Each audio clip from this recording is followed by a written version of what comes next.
ვინ აფინანსებდა 2008 წლის ომს საქართველოში, რა კავშირი აქვს ბიძინა ივანიშვილს კრიმინალურ სამყაროსთან, როგორ მიიღო ქართველმა მილიარდერმა საფრანგეთის მოქალაქეობა და რატომ ეხმარება მას საფრანგეთი. ასევე რა კავშირი აქვს ოცნების ლიდერს საბრძოლო იარაღების არალეგალურ გადაზიდვებთან ანგოლას რესპუბლიკაში. აღნიშნულ თემებთან დაკავშირებით ჩატარებული ჟურნალისტური გამოძიების შედეგად მიღებული ინფორმაცია რადიო ერელენის ეთერში ქართული წარმოშობის რუსმა ჟურნალისტმა ვლადიმერ ივანაძემ ფართო საზოგადოებას გააცნო.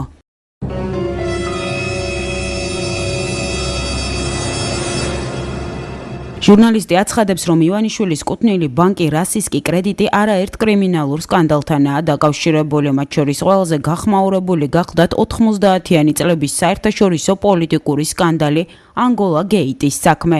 მაშინ რუსეთიდან ანგოლაში იარაღის არალეგალურად გადაზიდვის პროცესში ანგოლას ხელისუფლება იყო ჩართული. ამ პროცესს ხელმძღვანელობდა რუსეთსა და მსოფლიოს სხვადასხვა ქვეყნებში კარგად ცნობილი მაფიოზი არკადი გაიდამაკი. გაიდამაკის მთავარი პარტნიორი კი ქართველი ბიზნესმენი ბიძინა ივანიშვილი, კერძოდ კი მისი კუთვნილი ბანკი რასისკი კრედიტი გახლდათ. ამჟამად გაიდამაკი სამართალდამცველებს ემალება ისევე როგორც რუსული მაფიის სხვა ლიდერები, თუმცა მთავარი ეს არ არის. მთავარია, რომ გაიდამაკი უკანონო ბიზნესიდან ნაშოვნ ფულს სწორედ ბიძინა ივანიშვილის კუთვნილი ბანკის რასისკი კრედიტის მეშვეობით ათეთრებდა, აცხადებს ჟურნალისტი ვლადიმერ иванадзе. Банк «Российский кредит» и, конечно, центральная фигура его Иванишвили связан с несколькими, даже не то что уголовными делами, а как бы уголовными эпохами. Во-первых, наверное, вы слышали о таком скандале криминальном во Франции, в частности. Скандал называется «Ангола Гейт». И это связано с нелегальной поставкой оружия из России. И участвовал в этом такой человек Аркадий Гайдамак. Так вот, главным партнером во всей этой сделке Аркадия Гайдамака, повторяю, главным партнером,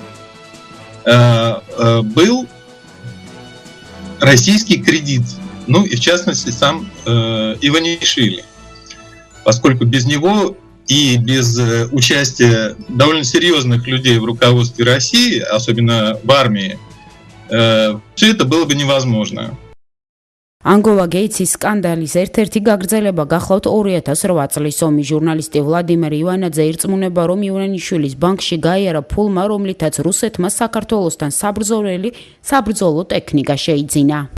Когда была война в Грузии в 2008 году, банк «Российский кредит» продолжал работать с крупнейшими военными предприятиями, которые производят малое и среднее вооружение, там от пулеметов и автоматов до такой малой артиллерии, плюс занимаются вооружениями для военно-морского флота и авиации. И этот банк был опорным, то есть через него проходили контракты и финансовое обслуживание этих предприятий. Вот это меня... Владимир, я вас правильно понял? В какой-то степени это означает, что Бедзина Григорьевич финансировал войну в Грузии. Так ли это?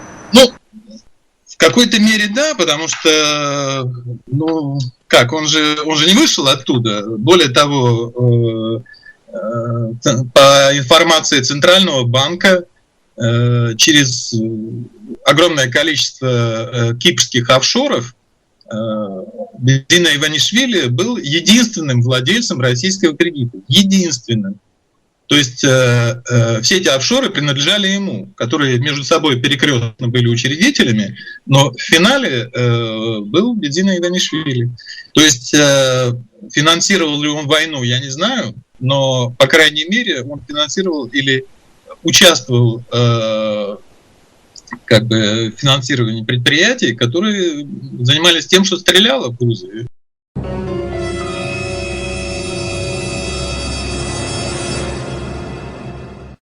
ანგოლა გეიტსის საქმე მხოლოდ რუსეთსა და ანგოლაზე გამავალი სკანდალი არ ყოფილა. ამ საქმეში საფრანგეთის მაღალჩინოსნებიც იყვნენ გარეული.